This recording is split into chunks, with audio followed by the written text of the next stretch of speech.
My name is M.S. Yogesh, Assistant Professor, Department of Political Science, Government First Grade College, Srirangpatna. Today we are going to learn about the first chapter of human rights, in which we are studying about human rights, its meaning and importance.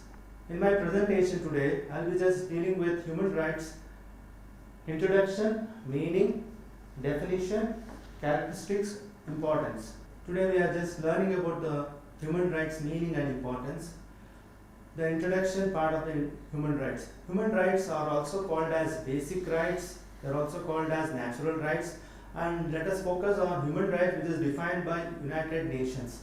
United Nations explains that human rights are inherent to us all regardless of nationality, sex, nation or ethnic origin, color, religion, language or any other status. It is given to every human being in this world who have been living in this world. Human beings are rational beings. They are, by virtue of their being human, possesses certain basic and inalienable rights which are commonly known as human rights. Human rights are provided to all the humans by birth itself. Let me also continue by stating the definition which is given by the Chief Justice Subbarao in Golaknath versus State of Punjab. Had rightly observed, fundamental rights are the modern name for what have been traditionally known as natural rights. As earlier I have stated that human rights were also known as natural rights. Today we are knowing those rights as human rights. The Supreme Court of India recognizes these fundamental rights as natural rights or human rights, which means that the legislature or a government, it cannot be taken away certain rights which are provided for each and every human being. There are those which must not be taken away by any legislature or any act of government, and which are often set out in the Constitution. Human rights are the basic rights which are needed for the person to develop. That's why these rights should be protected by the government as well as the Constitution. Okay. Let us also focus about human rights which is enshrined in our Indian origin. For the development of human rights, the basic of human rights are being enshrined in the Vedic literature, that is of Yajurveda, in the sloka called as Vasudhaiva Kutumbakam, means the whole world is certainly a one family. As well as another sloka which also states that Loko Samasta Sukhino Bhavantu, which means that the entire humanity be happy. These are the phrases which have been enshrined in the Indian Vedic literature. As well as in historical context, Emperor Ashoka has enshrined certain human rights, particularly the right to equality, fraternity, liberty and happiness in his rock edicts. According to the United Nations, Article 1 of the United Nations Charter explains the purpose of the United Nations is to develop friendly relations among the nations based on respect for the principles of equal rights and self-determination of peoples, and to take other appropriate measures to strengthen the universal peace. In ancient Babylonian, in 1750 BC, the law were written that included principle of justice and fairness. King Hammurabi of Babylonia wrote the people should be protected by law and not to be mistreated. This is an introduction part of the human rights. Let us focus on certain definition too. Another concept that is of human right definitions. Let us focus on the definition which has been stated by the Protection of Human Rights Act 1993 by India in the section 2, subclass 1 and subclass D. Human right means the right related to life, liberty, equality and dignity of individual guaranteed by the Constitution or embedded in the international covenants and enforceable by the court in India. This act was brought by Indian government in 1993, which also states that it also relates to life, liberty and equality and dignity of individual, which is protected by the international law as well as the Constitution of India. Susan Morel O'Kane states that the human right is a claim to something of crucial importance of human life. According to her, the human right is a claim to do something which is crucially important for human life, that are freedom or even for the liberty also.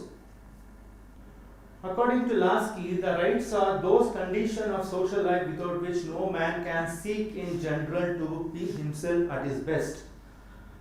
We state that every person, by giving certain basic right, he can fully develop his personality and to lead his good life. We need these rights to make a person to become a more human as well as kind towards every human being. Chief Justice of India, that is J.S. Verma, has rightly stated that human dignity is the quite essential of human rights. All those rights which are essential for the protection and maintenance of dignity of individual and create condition in which every human being can develop his personality to the fullest extent may be termed as human rights.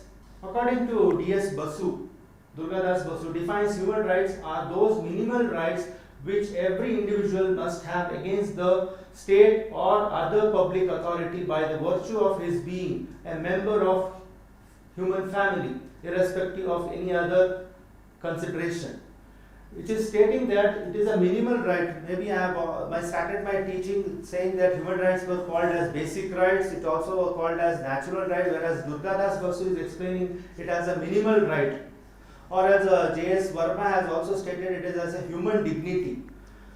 Let us focus on other statement which is given by the World Conference on Human Rights held in 1993 in Vienna. Stated in the declaration that all human rights derive from the dignity and worth inherited in the human person, and that the human person is the central subject or human rights and fundamental freedoms. What are fundamental freedoms, or what are natural rights? That is right to life, right to liberty as well as right to property. These are considered as the human right, and it is a fundamental freedom which is necessary for all the human beings. Let us focus on another topic, which is the characteristics of human rights, or the basic features of human rights. What are the basic features? I have just listed around 5 features for the characteristics of human rights. The first one is universal.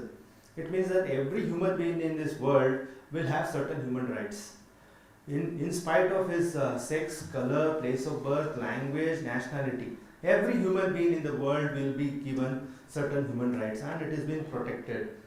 The principle of universality of human rights is the cornerstone of the international human rights law. This means that we are all equally entitled to our human rights, that every person in this world has the right to life, liberty as well as property.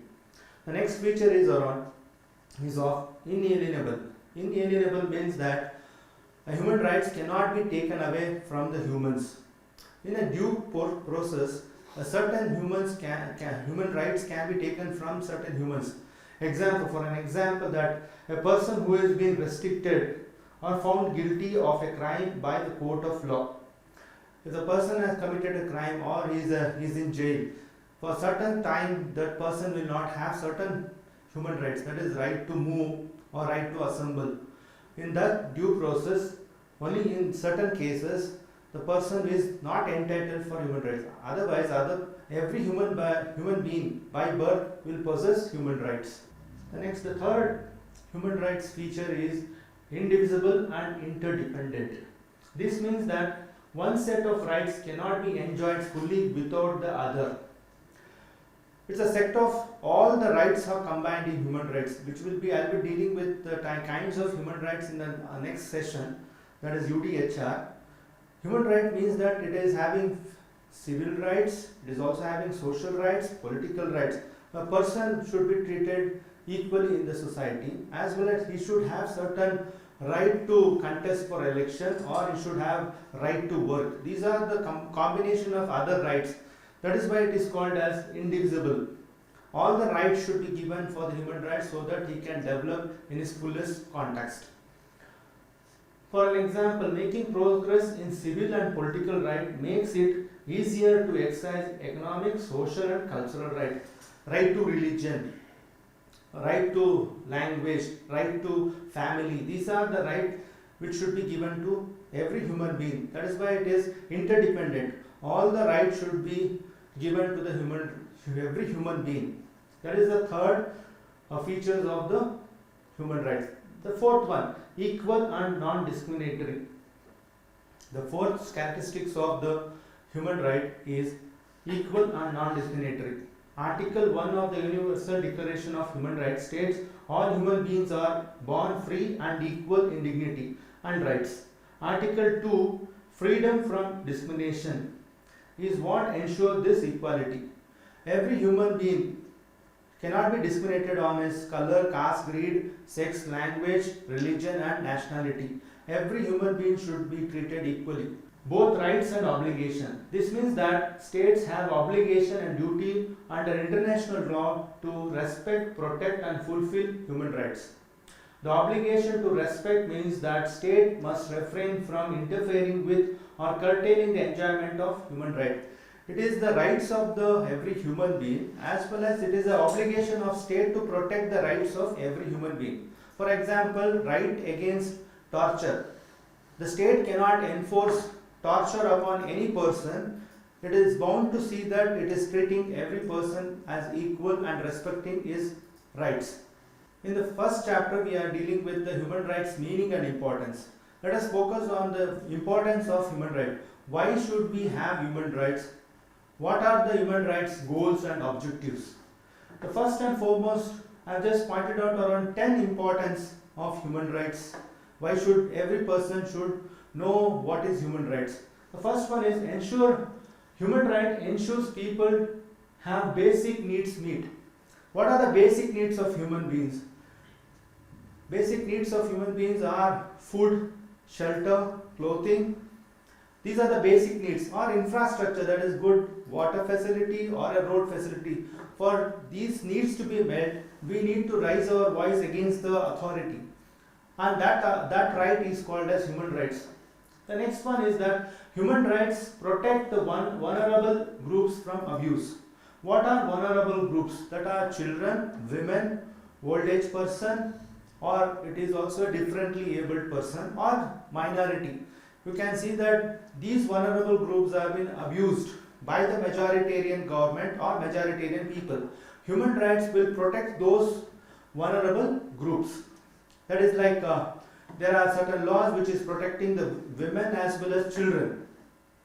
In POSCO Act in India, we have a POSCO Act which protects the women as well as children under 16 of sexual assault. The next one is allow people to stand up to the societal corruption. You can see that there are a lot of people movements coming up against the government, a misappropriation of its bill, or it is also a corruption charges on the politicians or a bureaucrat. To raise the voice against those corruption, these human rights are provided to the people to go against the societal corruption. Next, human right encourages freedom of speech and expression. Today, the freedom of speech and expressions are in the social platform. You can see it is also in the electronic print media as well as the other basic media which has been existing in the magazines or a newspaper, or we can also come up with the expression in our pamphlet also. This is ensured by the human rights that every person has the freedom to speech and expression. Next one is the human rights provides a universal standard that holds government accountable. Today every government has an accountability and transparency. We have a right to information. Every government should give information about its work or the budgeting to the people so that people will have a greater belief in those government. The importance of human right is that it gives people the freedom to practice their religions. There are so many religions, that is Hinduism, Sikhism, Jainism, or Buddhism, Christianity as well as Islam. A person of his choice, he can choose his religion. He can profess, he can preach as well as propaganda. He can do his propaganda through the TV channels or through social media also. Then human rights allow people to love who they choose. That is right to family or right to marriage. It is the right of every individual to choose his partner. As well as there are certain restrictions on right to marriage also. There is age restrictions. Next one, human rights encourages equal work opportunity.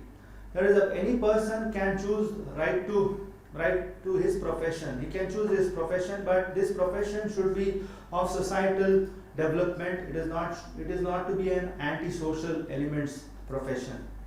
Then human rights gives people access to education. That is, we have that right to education is the universal human rights now. Every person should have the right to education as well as right to information and right to life. It is all given by the human rights. The next one is the human rights to protect the environment. Human rights also protect the environment. Today we have so much of environmental movement coming up, which is also for the green revolution. It led for the green revolution as well as the white revolution. Today we are also see that we have an Earth Day. We have the World Population Day, also the World Environmental Day, which has been celebrated by the international organization. Then human rights is to take action against human rights violation. We have a right against exploitation. The exploitation such as slavery, torture or beggary or even bonded labor system. We can raise our voice against those abuses, those violations in the court of law. These are certain importance of human rights. Why should we study about human rights? Let us come to a conclusion of the first chapter, that is human rights, meaning and importance. Human rights are the basic rights which form the essential part of her development as a human being.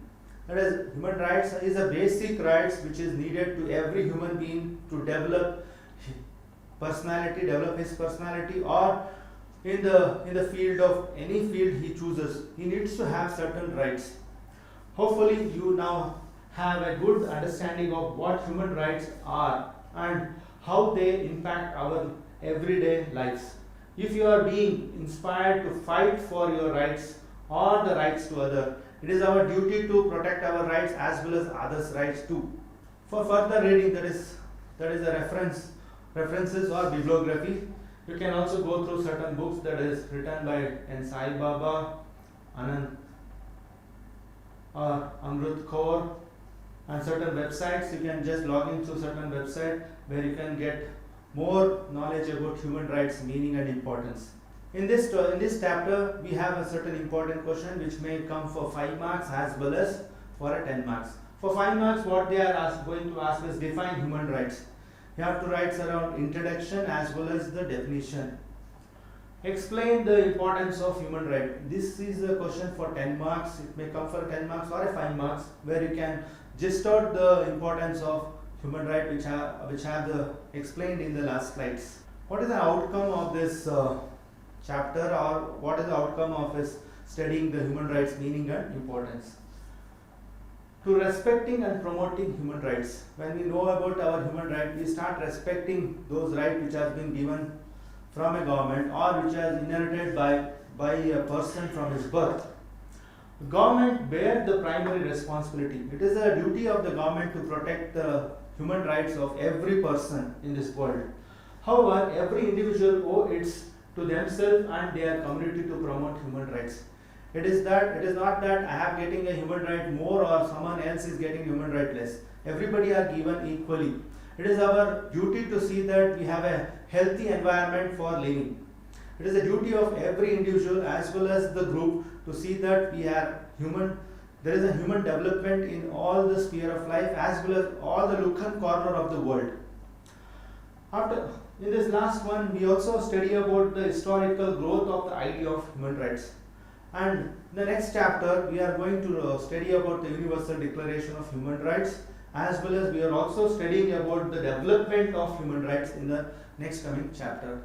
I would thank all the students for listening my teaching, and I hope, sir, you are understanding whatever I am teaching in this first chapter. I hope that the first chapter, that is human rights, meaning and importance, the teaching which I have done now, maybe I have understood a certain part, I think so.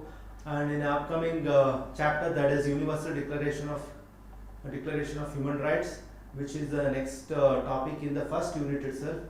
I'll be getting all those details in the next slide. Hope you have understood this particular chapter. Thank you, my dear students.